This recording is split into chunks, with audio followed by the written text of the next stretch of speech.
नमस्कार दोस्तों, स्वागत है आपका हमारे चैनल टेल्स बाय यशु पर। यहाँ पर आपको मिलेंगी रोचक और सस्पेंसफुल कहानियाँ। अगर आपको यहाँ पर हमारी कहानियाँ पसंद आती हैं तो कृपया करके आप हमारी वीडियोस को लाइक करें, इसको अपने दोस्तों को साथ शेयर करें और साथ के साथ अपना कमेंट करना ना भूलें। अगर आप इस चैनल पर नए हैं तो कृपया करके इसे सब्सक्राइब भी करें। आपका ज़्यादा समय न लेते हुए चलो आज की कहानी को शुरू करते हैं।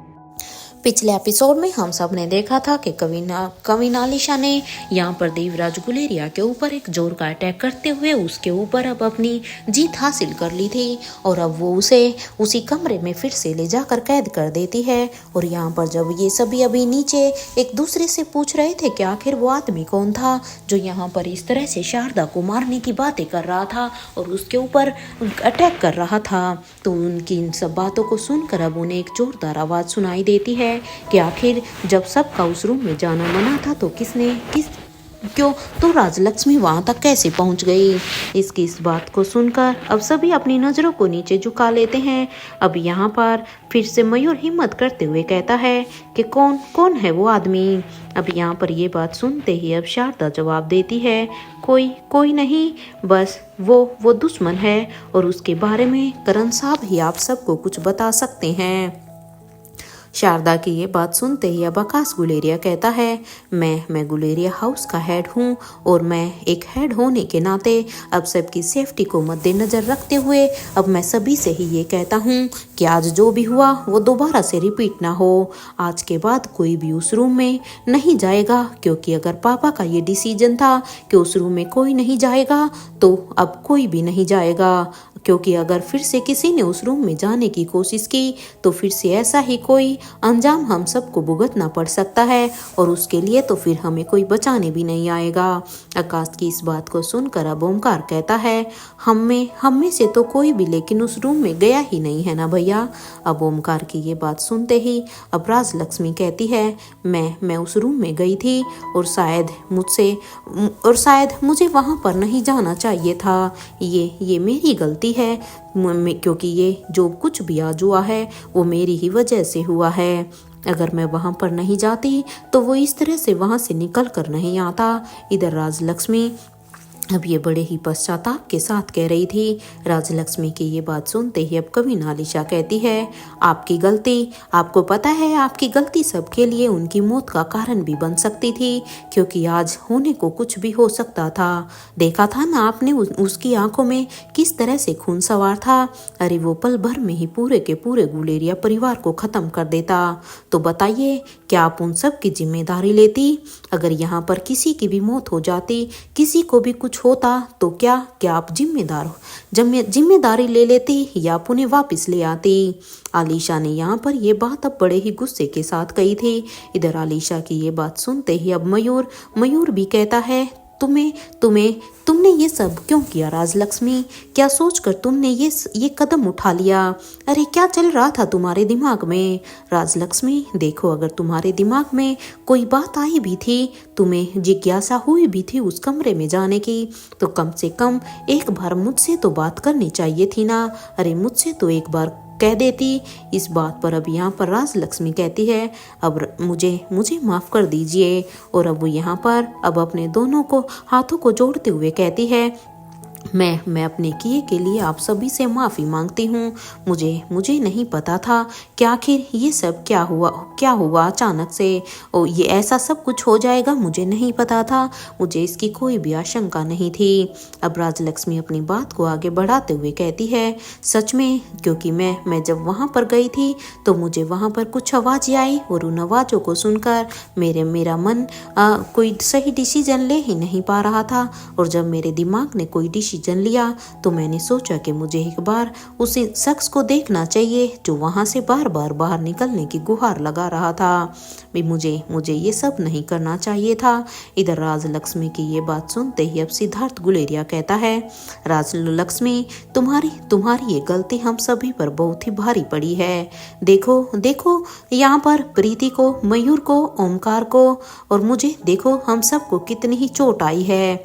इधर अपनी बात को आगे बढ़ाते हंसते हुए अब सिद्धार्थ कहता है, आलिशा सच में एक बार फिर से हमें हमें माफ़ कर दो, क्योंकि जब जब तुम पहली बार यहाँ पर आई थी तब भी तुम्हारे साथ कुछ ठीक नहीं हुआ, और देखो अब तुम जब दोबारा यहाँ पर आई हो फिर भी देखो हम तो तुम्हारे वेलकम को भी ठीक से नहीं कर पाए।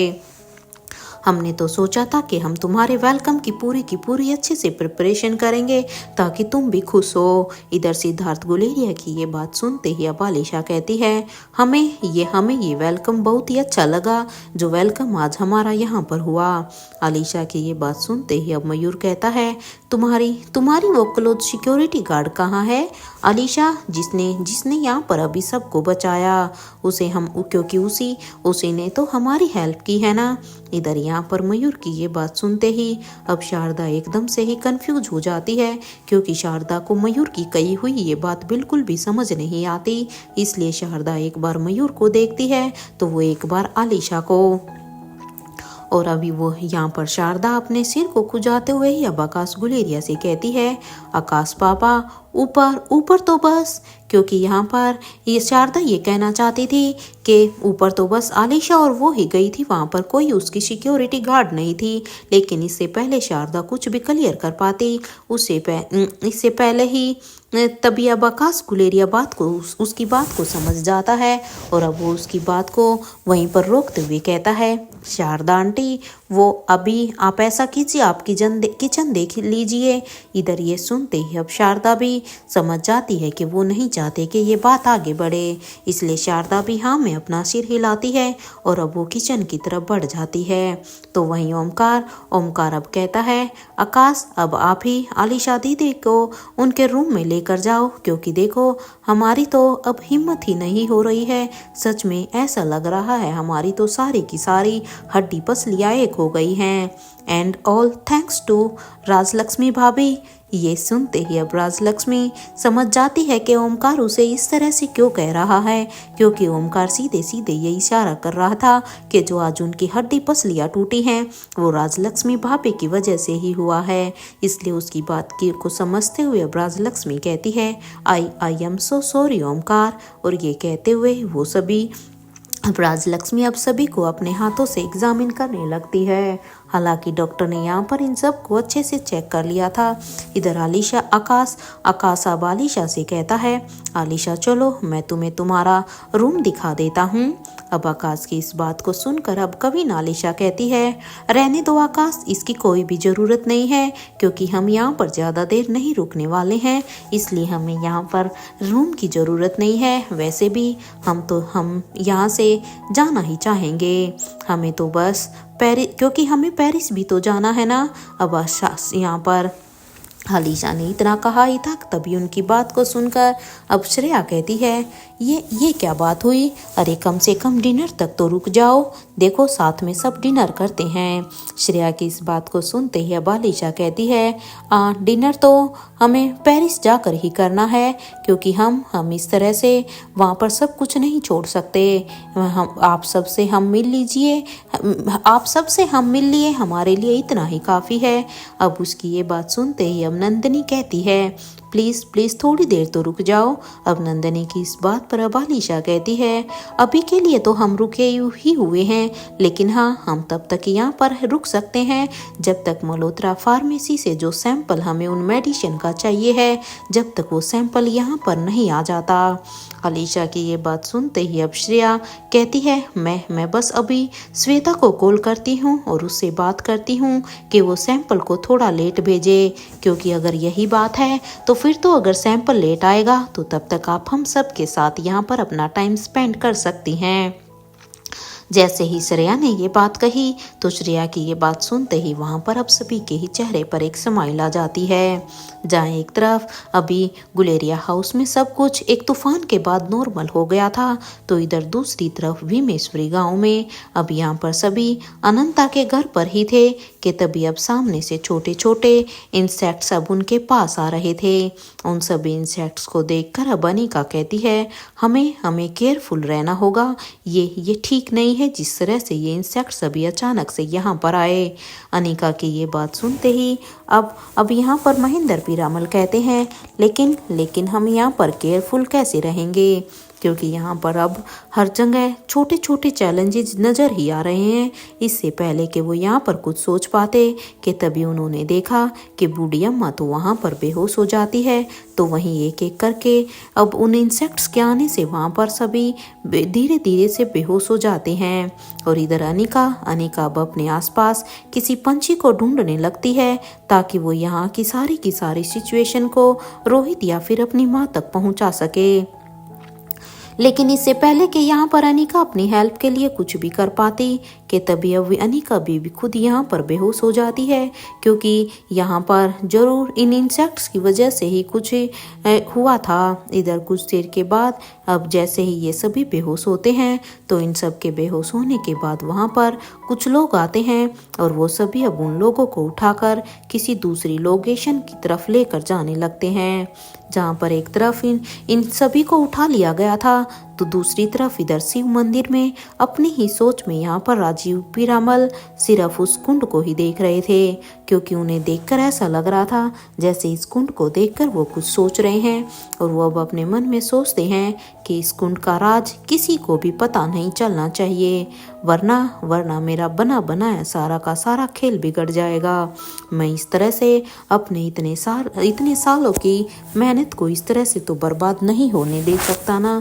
भले ही ये सभी यहाँ पर इस कुंड तक पहुँच गए हैं, लेकिन इसका राज क्या है ये किसी के भी सामने नहीं आना चाहिए।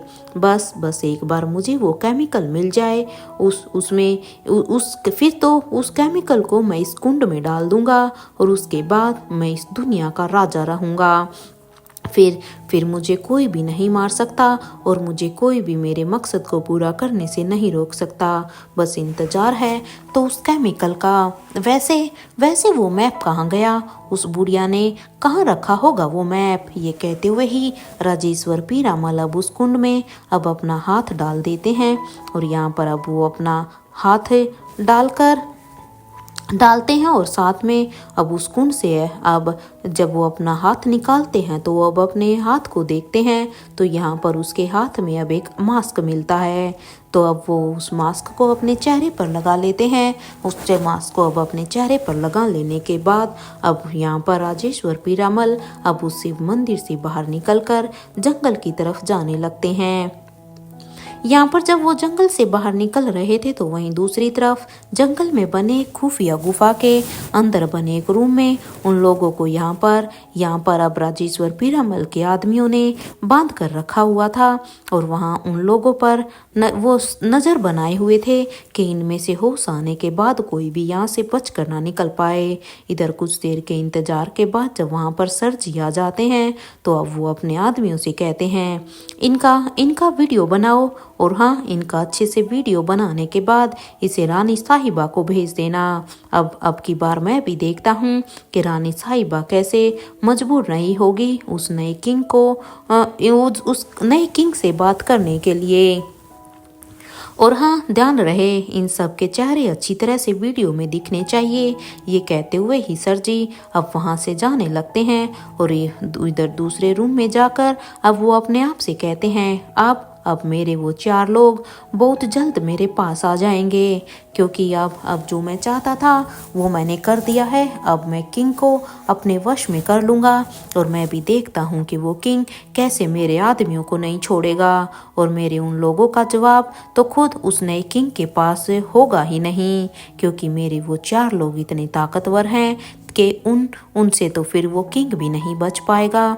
होगा कोई उसके पास जो फाइट में देवराज गुलेरिया को टक्कर दे सकता है, क्योंकि देवराज गुलेरिया मेरा एक बेस्ट फाइटर है। तो वहीं दूसरी तरफ इधर यशवंत मल्होत्रा जैसा साइंटिस्ट, अरे उसके जैसा साइंटिस्ट कोई नहीं हो सकता, क्योंकि यशवंत मल्होत्रा एक अच्छा साइंटिस्ट, कार रेसर भी है। तो वहीं एक से बढ़कर एक प्लेयर है मेरी टीम में, क्योंकि इन चारों में ही अलग अलग खूबियां हैं, यही उन चारों को नहीं मैंने इन चारों को यूं ही तो अपने मकसद के लिए नहीं चुना था। They all are best. जहाँ एक तरफ सर जी के दिमाग में अपने लोगों को अपनी टीम में लाने का प्लान चल रहा था, तो वहीं दूसरी तरफ अब तक यहाँ पर अनिका को धीरे धीरे अब होश आ रहा था। जब वो अपने आसपास धीरे धीरे से देखती है तो वहाँ की सिचुएशन को समझने की कोशिश कर रही थी, और अब वो वहाँ पर सब कुछ देखकर अब अपने दिमाग में कैलकुलेशन लगाने लगती है, क्योंकि यहाँ पर अनिका नहीं चाहती थी कि उसके होश में आने की बात यहाँ पर इन सभी लोगों को पता चल जाए। और वह यहाँ पर अब उस पूरी की पूरी कैलकुलेशन निकालती है कि अब वो यहाँ से कैसे निकल सकती है। वहाँ पर अब तक सभी को धीरे धीरे अब होश आने लगता है। तो अब जैसे इन सबको होश आता है तो अब बूढ़ी अम्मा कहती है, हम कहाँ पर हैं। बूढ़ी अम्मा की इस बात को सुनकर अब महेंद्र पीरामल कहते हैं, हम सभी समुद्र में हैं और तैयारी कर रहे हैं कि हम स्विमिंग कैसे करेंगे। अब यहाँ पर महेंद्र की इस तरह से बात को सुनते ही अब बूढ़ी अम्मा अब उन्हें घूर घूर कर देखने लगती हैं, और वो सोचती हैं कि एक बार अगर सच में मेरे हाथ खुले हुए होते ना, तो इसे तो मैं अभी के अभी अपने डंडे से सीधा कर देती। ये नहीं सुधरने वाला। जहाँ एक तरफ ये सभी बंधक बने हुए थे, तो इधर मनाली में गुलेरिया हाउस में रोहित अभी टेरेस पर ही था कि तभी वहाँ पर अब एक पंछी आ जाता है। वहाँ रोहित जब उस पंछी की आंखों में देखता है तो वह रोहित के पूरे चेहरे के एक्सप्रेशन ही बदल जाते हैं। और यहाँ रोहित अब उस बातों को समझकर अब कुछ सोच ही रहा था कि तभी वहाँ पर अब चिराग भी आ जाता है, और अब चिराग वहाँ पर आकर रोहित से कहता है, बॉस रिपोर्ट आ गई है। और ये कहते हुए ही चिराग अब उस रिपोर्ट को रोहित की तरफ बढ़ा देता है। यहाँ रोहित जब उस रिपोर्ट को पढ़ता है तो अब चिराग से कहता है, ये रिपोर्ट तो हमारे ही हॉस्पिटल की है ना चिराग। अब रोहित की इस बात पर अब चिराग कहता है, यस सर, हमारे ही हॉस्पिटल की है। यहाँ अब रोहित कहता है, अभी सबको हॉल में बुलाओ, मुझे उन सब से कुछ बात करनी है, इट्स इमरजेंसी। अब रोहित की इस बात पर अब चिराग कहता है, ओके सर। और ये कहते हुए ही चिराग अब नीचे की तरफ जाने लगता है। और यहाँ पर रोहित अभी अपने मन में ही सोचता है, आई होप अनिका का ये प्लान वर्क करे। और वैसे भी तुम्हारे रोहित के पास तुम्हारे लिए सच में अनिका एक बहुत ही बड़ा सरप्राइज है। जब मैं तुम्हें ये बताऊंगा तो सच में तुम्हें यकीन नहीं होगा। ये कहते हुए ही रोहित अब अपनी ही सोच में था, तो वहीं इधर दूसरी तरफ लंदन के पास उस गांव में अनंता के पास अब उसके कुछ जीएनटी गल आ जाते हैं, और वो अब अनंता को अब अपने आई कांटेक्ट से अब उन्हें कुछ बताने लगते हैं। इधर अब उस जीएनटी गर्ल की उन सारी ही बातों को सुनकर तो अब अनंता कहती है, तुम अभी के अभी वहीं जाओ, और हाँ, उन सभी पर ही नजर रखो। देखो, किसी भी तरह की कोई भी बात छूटनी नहीं चाहिए। इधर ये सुनते ही वो जीएनटी गर्ल फिर से वहां जाने लगते हैं। या अनंता अब उनकी बातों को सुनकर अब अपनी एक गहरी सोच में चली जाती है, और अब वो अपने मन में सोचती है, क्या अब मेरी तपस्या पूरी होने वाली है, या फिर ये जंग अभी और भी बाकी है। क्या सच में मुझे अब अपनी जिंदगी की और भी तपस्या करनी होगी। अब ये सोचते हुए ही अब अनंता की नज़र अब वहाँ पर अलेक्जेंडर पर जाती है, जो कि एक हब्स को अभी चेक कर रहा था। अलेक्जेंडर को देखकर अब अनंता यहाँ पर भाग्यश्री से कहती है कि अलेक्जेंडर की आंखों को बंद कर दो, और उसके बाद उससे कहो कि वो उस हब्स को पहचाने, क्योंकि देखने के बाद तो वो ये सब कर ही सकता है, लेकिन अब बारी है उसकी बंद आंखों से उस हब्स को पहचानने की, क्योंकि उसे अपनी बंद आंखों से भी तो सब कुछ पहचानना होगा ना। अब उसकी इस बात पर भाग्यश्री कहती है, मैडम देखो, ये भी बच्चा है, अभी इस बात पर अभी शायद ये नहीं कर पाएगा। भाग्यश्री की इस बात पर अब अनंता कहती है, अभी इसके लिए ये बहुत ही जरूरी है, क्योंकि इसे ये करना ही होगा। उसने अब तक कितना कुछ सीखा है, इसलिए उसका टेस्ट लेने का वक्त आ गया है कि हमने उसे जो सिखाया है क्या उसने वो सही तरीके से सीखा है या नहीं। अपनी मैडम की ये बात सुनते ही अब भाग्यश्री कहती है, ठीक है मैडम, मैं आपके कहने का मतलब नहीं समझी।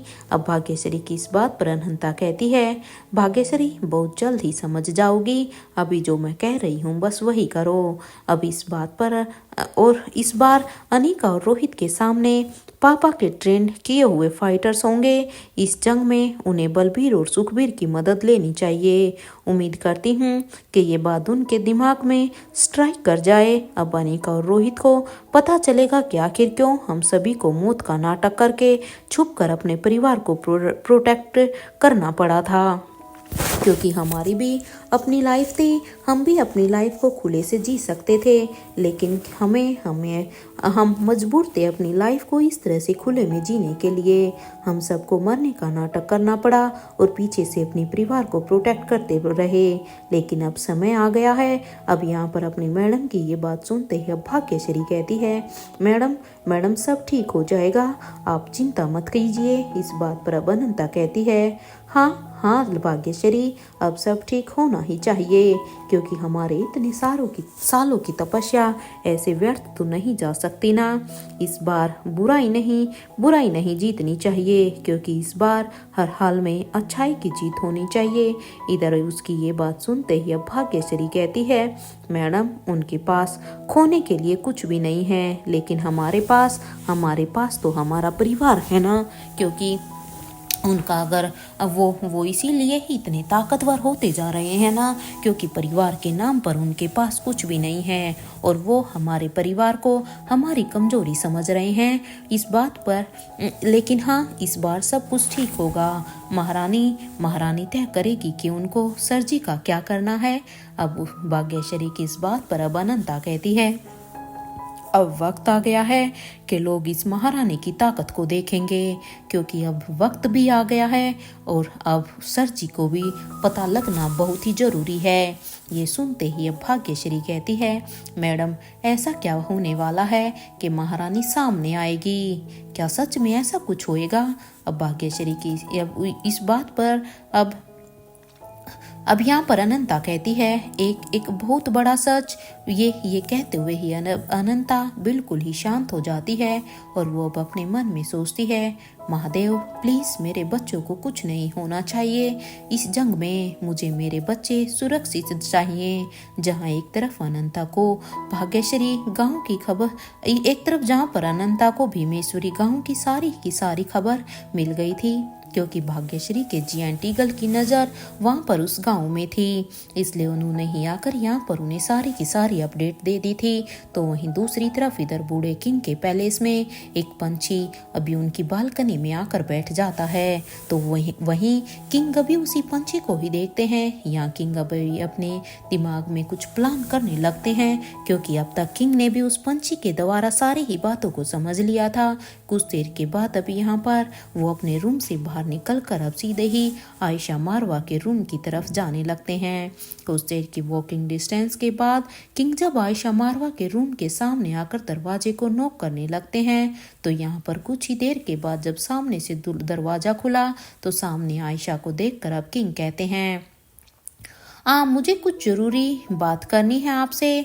अब किंग की इस बात पर अब आयशा कहती है, हाँ रोहित बोलो ना, चलो अब अंदर आओ, तुम्हें अपनी माँ से पूछने के लिए परमिशन कब से लेनी पड़ गई।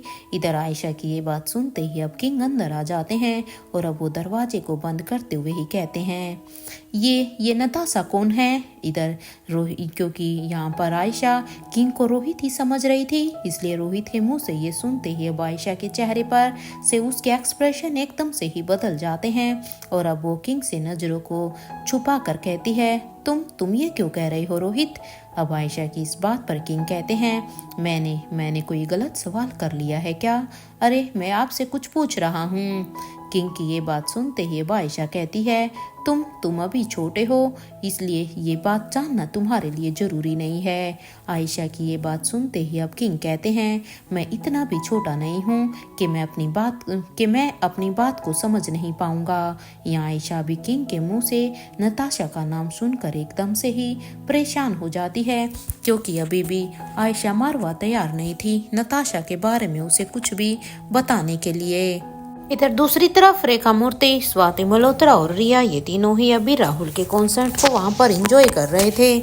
तो वहीं अब तक नेत्रा के कदम भी लंदन में पड़ चुके थे, क्योंकि वो भी यहाँ पर रिया तक पहुँचना चाहती थी। और वो मन ही मन अभी यही सोचती है कि वो बस एक बार रेखा मूर्ति के पैलेस में पहुँचते ही उसके बाद पहुँच जाए, उसके बाद तो उसका पहला शिकार अब यहाँ रिया ही होगी। अब देखती हूँ कि उस रिया को मुझसे कौन बचा सकता है, क्योंकि अब उसका बचना नामुमकिन है।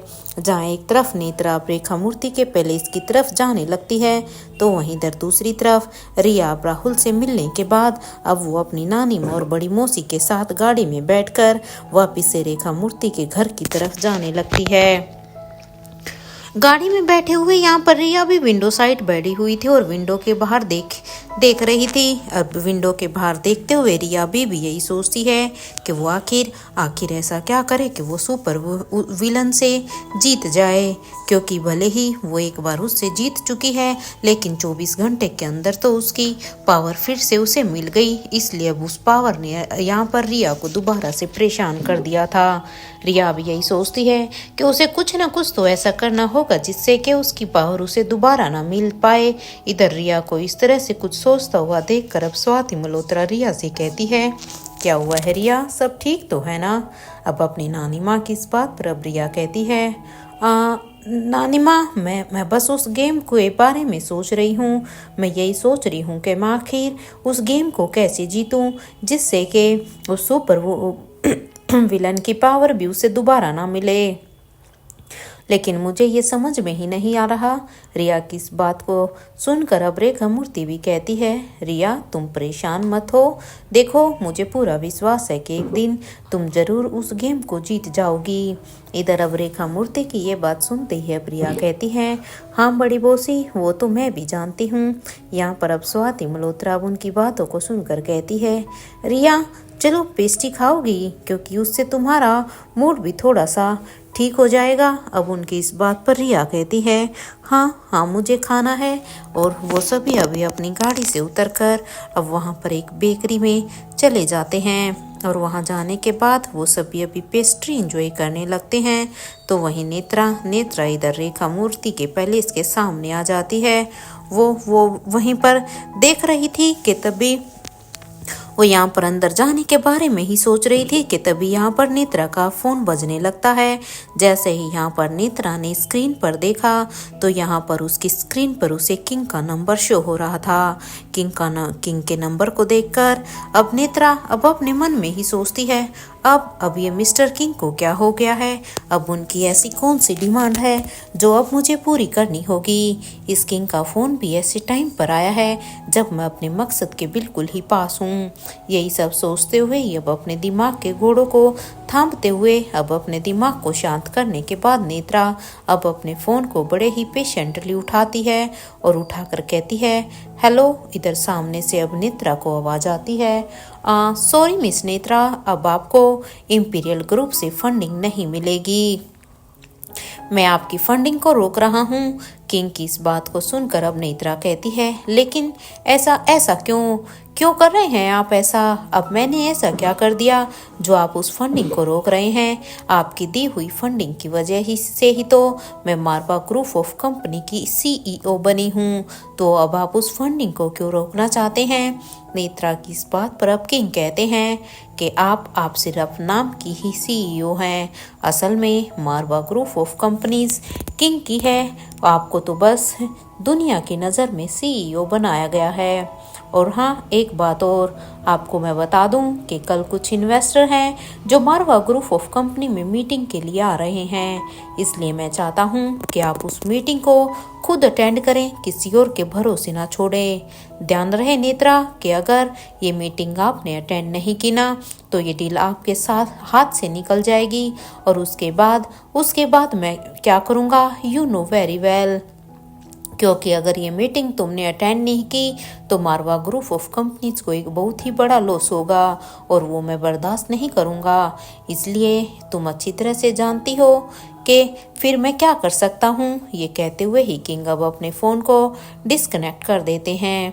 यहाँ नेत्रा अब अपनी बात को आगे कह भी पाती, उससे पहले ही फ़ोन डिस्कनेक्ट हो चुका था। इसलिए अब वो अपने हाथ को गुस्से से ही अपने स्टीयरिंग व्हील पर मारती है और कहती है, अगर मुझे इस किंग से मिलना नहीं होता ना, तो मैं इसकी एक भी बात नहीं सुनती। भला नेत्रा को भी कोई अपने वश में कर सकता है क्या? लेकिन मैं भी मजबूर हूँ कि मुझे इस समय इस किंग की बात को मानना होगा अपने मकसद को पूरा करने के लिए। इस रिया को तो मैं बाद में भी देख ले लूंगी, पहले उस मीटिंग को अटेंड कर लूं। ये कहते हुए ही नेत्रा अब अपनी गाड़ी को वहां से दौड़ाने लगती है। इधर इंडिया में मनाली में गुलेरिया के पुराने हाउस में अपने फ़ोन को अपने हाथ में लेकर अब रोहित मारवा अभी अपनी ही एक गहरी सोच में था। रोहित को इस तरह से सोचता हुआ देखकर अब अब्दुल, जो कि उसके पास ही खड़ा था, अब अब्दुल कहता है, बॉस हम भीमेश्वरी गांव के लिए कल ही निकल रहे हैं ना? आप क्या कहना चाहोगे इस बारे में? अब्दुल की इस बात पर अब रोहित कहता है, हाँ कल ही निकल रहे हैं, इसलिए ही तो कल मैंने नेत्रा को यहाँ पर दिल्ली में जाने के लिए बिजी किया हुआ है, क्योंकि हमारे पास अभी नेत्रा का कोई भी तोड़ नहीं है, इसलिए उसके लिए कुछ और ही सोच कर रखा है, ताकि हम भीमेश्वरी गांव में जाएं और नेत्रा यहाँ दिल्ली में उस मीटिंग में उलझी रहे। अब रोहित की इस बात पर अब अब्दुल कहता है, बॉस मुझे तो एक बात समझ में नहीं आती कि आखिर मारवा ग्रुप ऑफ कंपनीज के 55% शेयर तो आपके पास हैं, तो आपने फिर नेत्रा को हेड क्यों बनाया है? क्योंकि मुझे ये सही नहीं लग रहा, मुझे ये बात समझ में नहीं आ रही कि आप किसी और को भी तो ये रिस्पॉन्सिबिलिटी अभी के लिए दे सकते थे। अब यहाँ पर अब्दुल की इस बात को सुनकर अब रोहित कहता है, मैंने उसे जानबूझकर ये सब दिया हुआ है, क्योंकि इसी के रास्ते से ही मैं उसे बिजी रख सकता हूँ, और उसका वहाँ पर बिजी रहना बहुत ही ज़रूरी है, क्योंकि उसे बिजी रखने का मेरे पास बस एक यही तरीका था, ताकि हम इधर अपने मकसद में कामयाब हो जाएं। इधर रोहित की इस बात को सुनकर अब अब्दुल कहता है, किंग की सोच तक तो सच में कोई भी नहीं पहुंच सकता, सच में वो नेत्रा भी नहीं। अरे हमारे लिए वो नेत्रा ही सबसे बड़ा खतरा थी, और देखो उस नेत्रा को ही आपने वहां पर उलझा कर रखा है। अब हमारे पास मौका है, कल हम सभी अब भीमेश्वरी गांव जा रहे हैं, और हाँ सर, हम उस जाने अनजाने मेहमान को कहाँ पर रखेंगे? अब्दुल की इस बात पर अब रोहित कहता है, इस बात का डिसीजन तो देखो अनिका ही लेगी कि उस मेहमान को कहाँ रखना है, क्योंकि ये अनिका का डिसीजन होगा, और वैसे भी वो उसका ही डिपार्टमेंट है। अब रोहित की इस बात को सुनकर अब अब्दुल फिर से कहता है, ठीक है सर, फिर मैं सभी से ही कहता हूँ कि आज रात को हमें यहाँ से उस गांव के लिए निकलना है, क्योंकि अब हम यहाँ पर और ज़्यादा समय नहीं वेस्ट कर सकते, हमें जल्द से जल्द अब उस गांव में पहुँचना है। अब्दुल की ये बात सुनते ही अब रोहित मारवा कहता है, किसी को कोई कंफ्यूजन तो नहीं है ना अब्दुल? तुम्हारी मैडम ने कहा है कि वहाँ नेटवर्क नहीं है, इसलिए हमें हर कदम पर खतरा हो सकता है, क्योंकि देखो नेटवर्क के जरिए तो हमें किसी न किसी प्रॉब्लम का भी सॉल्यूशन निकाल सकते हैं, लेकिन बिना नेटवर्क के वहाँ हमें किसी भी तरह से कोई परेशानी नहीं होनी चाहिए, क्योंकि अब हम वहाँ पहुँचकर हार नहीं सकते। इसलिए अब्दुल एक बार फिर से अपनी सारी तैयारियों को देख लो, सोच समझकर एक एक कदम हमें वहाँ पर रखना होगा, क्योंकि अब हमारे पास और कोई चांस नहीं है। और सबसे बड़ी बात कि अगर हमारे लोगों को वहाँ पर चोट लगेगी तो उन्हें इमीडिएट ट्रीटमेंट देना होगा, क्योंकि मैं अपने किसी भी आदमी को वहाँ पर उसकी जान से हाथ खवाते हुए नहीं देख सकता, इसलिए हमारे हर एक आदमी का सलामत रहना बहुत ही ज़रूरी है। रोहित मारवा की इस बात पर अब्दुल कहता है, सर आप चिंता मत कीजिए, वहाँ पर अनिका मैडम तो होगी ही ना, तो उन्हें कुछ भी नहीं होगा, क्योंकि उन्होंने कुछ तो सोचा ही होगा ना इस बात पर। अब रोहित कहता है, हाँ ये तो मुझे भी पता है कि अनिका ने कुछ तो सोचा ही होगा, लेकिन हमें भी तो एक सेकंड ऑप्शन भी तो सोचना ही होगा, क्योंकि जस्ट एक ऑप्शन के अकॉर्डिंग तो हम नहीं चल सकते, क्योंकि वहाँ पर क्या सिचुएशन है अभी उसके बाद हमें कुछ भी नहीं पता। और हाँ, हमारे पास वक्त भी नहीं है। हमारे आदमियों को सारा का सारा प्लान अच्छे से समझा दो, हम छोटी सी गलती भी अब अफोर्ड नहीं कर सकते हैं, क्योंकि हमारी एक गलती और सारा खेल इधर से उधर हो सकता है। यहाँ पर बात हम सभी की जिंदगी की भी तो है ही। अब रोहित की ये बात सुनते ही अब अब्दुल कहता है, डोंट वरी सर, वो वैसे भी सबसे बड़ी प्रॉब्लम तो नेत्रा की ही थी, जिसे आपने सोल्व कर ही दिया। अब्दुल की ये बात सुनते ही रोहित अब अपनी एक गहरी सोच में चला जाता है। तो वहीं अब्दुल अब वहां से जाने लगता है। और यहाँ रोहित अब फिर से अपने मन में सोचता है कि वैसे तो मैंने नेत्रा को मारवा ग्रुप ऑफ कंपनी में कल के लिए बिजी रहने का शेड्यूल बना दिया है, लेकिन अगर उसके वहाँ आने के चांसेस 1% भी हुए हैं तो हमें इसके लिए भी तैयार होना ही होगा, क्योंकि अगर 1% नेत्रा वहाँ पर आ भी गई तो नेत्रा से सामना करने के लिए भी हमें पूरी तरह से तैयार रहना होगा। यहाँ हम नेत्रा को साइड में रखकर तो अपना प्लान नहीं बना सकते। यहाँ रोहित अभी अपनी ही सोच में थे, तो वहीं दूसरी तरफ इधर इंस्पेक्टर अब्बास अब भूमिका से कहते हैं, मिस्टर रोहित मारवा के साथ हम भी कल वहाँ पर उस गांव में जाएंगे। अब इंस्पेक्टर अब्बास की इस बात पर अब भूमिका कहती है, ठीक है, लेकिन इस हॉस्पिटल का हम क्या करेंगे, क्योंकि हमें इस हॉस्पिटल को भी तो देखना है ना। भूमिका की इस बात पर अब इंस्पेक्टर अब्बास कहते हैं, ये केस हम वहां से आकर भी तो सोल्व कर सकते हैं ना भूमिका, और वैसे भी मैंने इंस्पेक्टर विकास से कह दिया है कि वो डिपार्टमेंट से कुछ एडवांस हथियार लेकर यहाँ पर आएगा, और साथ ही डिपार्टमेंट की परमिशन भी, क्योंकि अगर हमें यहाँ पर इस हॉस्पिटल के अगेंस्ट कुछ करना भी है तो उसके लिए हमें डिपार्टमेंट की परमिशन लेना भी तो जरूरी है। इंस्पेक्टर अब्बास की इस बात पर अब भूमिका कहती है, डोंट वरी, वो सब तो हो जाएगा, डोंट वरी, वो काम तो हो गया है, आप उसकी चिंता मत कीजिए। और हाँ, आपको जो भी लिस्ट रोहित ने दी है उसे अपने साथ रख लीजिए। भूमिका की इस बात पर अभी इंस्पेक्टर अब्बास कहते हैं, यहाँ आने का जो मेरा मकसद था वो पता नहीं कब पूरा होगा भूमिका, क्योंकि मैं अपने मकसद को पूरा ही नहीं कर पा रहा हूँ। यहाँ पर ये सभी अभी भीमेश्वरी गांव में जाने की ही पैकिंग कर रहे थे। तो वहीं दूसरी तरफ इधर रोहित मारवा अभी अपने फ़ोन पर यही देख रहे थे कि आखिर बिना नेटवर्क के भी इसे लड़ाई को कैसे जीतेंगे, क्योंकि वो भी यहाँ पर अपने हर एक प्लान को बना रहे थे। क्योंकि रोहित मारवा की एक खासियत थी कि वो अपनी जीत के लिए एक काम के लिए कई प्लान बना कर रखता था, ताकि एक सिचुएशन में अगर उसका प्लान ए काम नहीं किया तो प्लान बी काम करेगा, और प्लान बी भी काम नहीं किया तो डेफिनेटली प्लान सी तो काम करेगा ही करेगा। यहाँ रोहित अभी ये देख ही रहा था कि तभी उसके किंग के नंबर पर अब यहाँ पर कवि नालिशा का एक वीडियो आता है, और साथ के साथ एक मैसेज भी था, जिस मैसेज में कवि नालिशा ने लिखा था कि इस वीडियो को देखकर प्लीज़ आप हमें बता देना कि अब हम क्या डिसीजन लें। अब यहाँ पर उस मैसेज को पढ़ने के बाद रोहित अब कवि नालिशा द्वारा भेजी गई उस वीडियो को देखने लगता है, तो उसे उस वीडियो में कुछ अजीब लगता है, और वो बड़े ध्यान से अब बस उस वीडियो को ही देखता है। तो जब वो उस वीडियो को बड़ा ही जूम कर देख रहा था, तो उसमें अनिका अपनी आंखों से रोहित को कुछ बताना चाह रही थी, क्योंकि ये वीडियो उस समय की है जब वो सरजी के कहे अनुसार सरजी के आदमी ने उस अनिका और उसके यहाँ अनिका, धनंजय, राजीव, महेंद्र, बूढ़ी अम्मा, निखिल, इन सबको किडनैप किया हुआ था। तो अब वो इनकी वीडियो बना रहे थे, लेकिन तब अनिका ने बड़ी ही चालाकी से, जब ये वीडियो रिकॉर्ड हो रही थी, तो उसने यहाँ पर रोहित के लिए कुछ सीक्रेट मैसेज दिया था। तो रोहित इसको जूम करके यही देखना चाह रहा था कि अनिका रोहित को इस मैसेज के जरिए कुछ बताना चाह रही थी। इसलिए रोहित बार बार उस वीडियो को ही बैक कर देखने लगता है। इधर वहीं दूसरी तरफ भीमेश्वरी गांव में उस जंगल की गुफा में अनिका भी अपने मन में ही सोचती है कि उम्मीद करती हूँ कि मैं जो मैसेज मिस्टर मारवा को उस वीडियो के थ्रू देना चाहती थी, मिस्टर मारवा को वो मैसेज मिल गया हो और उन्हें वो समझ में भी आ गया हो।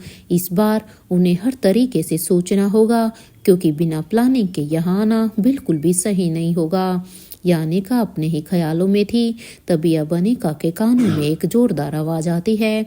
अनिका गुलेरिया यहाँ पर आ चुकी है। अब बारी है आकाश गुलेरिया और हमारी रानी साहिबा की, क्योंकि हमें इन तीनों की ही यहाँ पर ज़रूरत थी। उनमें से एक तो हमारी ज़रूरत के अकॉर्डिंग हमारे पास है, और उसके बाद मेरे इस एक्सपेरिमेंट को पूरा होने से कोई भी नहीं रोक सकता है, क्योंकि मुझे यहाँ पर बस इन तीनों की ही मेरे एक्सपेरिमेंट के लिए ज़रूरत है।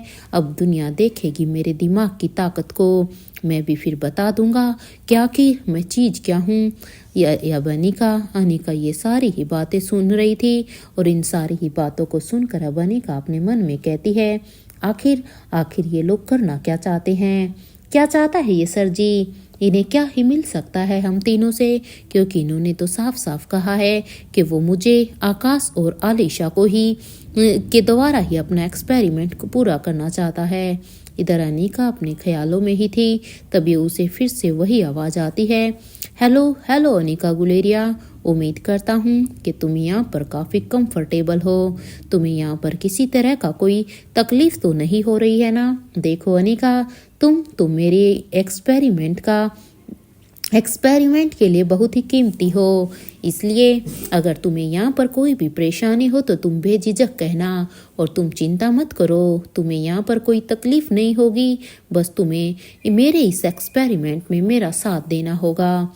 इधर ये बात सुनते ही अब करण गुलेरिया को बड़ा ही गुस्सा आता है। अनिका इस बात का कोई भी जवाब देती उससे पहले ही अब करण गुलेरिया गुस्से में ही कहते हैं, खबरदार, अगर मेरी बेटी की तरफ आंखें उठाकर भी देखा ना तो मैं तुम्हें जिंदा नहीं छोड़ूंगा। मैं तुम्हारी आंखों को ही नोच लूंगा। अरे मैं तुम्हें जान से मार दूंगा। मेरे बच्चों से हमेशा के लिए दूर रहना। करण की ये धमकी सुनते ही अब सर जी कहते हैं, अगर ऐसा ही है तो पहले अपने बाप को क्यों नहीं रोका? क्योंकि तुम्हारा बाप भी तो यही चाहता था ना। तो इतनी हिम्मत थी तो अपने बाप को रोक कर दिखाते। देखो, मेरे काम के बीच में मत आना, वरना तुम सभी जान से मारे जाओगे। जहाँ एक तरफ सर जी ने इन सभी के साथ बातें कर रहे थे, तो वहीं दूसरी तरफ अब तक उस गुफा की प्रोटेक्शन के लिए यहाँ पर गुरुकुल के सभी बेस्ट फाइटर वहां पर आ चुके थे, ताकि ये लोग किसी भी तरह से यहाँ से भाग ना पाएं। और उन सभी ने ही अपनी नज़रों को चारों तरफ जमा कर रखा हुआ था। इधर दिल्ली में गुलेरिया हाउस में कविन आलिशा भी अपने रूम में इधर उधर चक्कर काट रही थी। उनके चेहरे पर अभी परेशानी साफ साफ दिखाई दे रही थी, क्योंकि उन्होंने उस वीडियो को तो रोहित मारवा के पास भेज दिया था, लेकिन अभी भी वो किसी निष्कर्ष पर नहीं पहुंची थी। उनके पास जो वीडियो आया था, उस वीडियो ने कविन आलिशा को परेशान कर रखा हुआ था। वो अभी अपने ख्यालों में इतना खो गई थी कि उन्हें एहसास ही नहीं होता कि कोई उनके कमरे के दरवाजे को नोक कर रहा है। कुछ देर के बाद जब कविन आलिशा अपने सेंस में आती है, तो अब वो दरवाजे के पास जाकर उस दरवाजे को खोलती है, तो वहाँ पर सामने उसकी भाभियाँ खड़ी हुई थी। उन्हें देखकर अब आलिशा कहती हैं, आप सभी यहाँ पर। अब यहाँ पर उनकी इस बात को सुनकर अब प्रीति कहती हैं, हाँ आलिशा, हम सभी यहाँ पर आपके लिए आए हैं।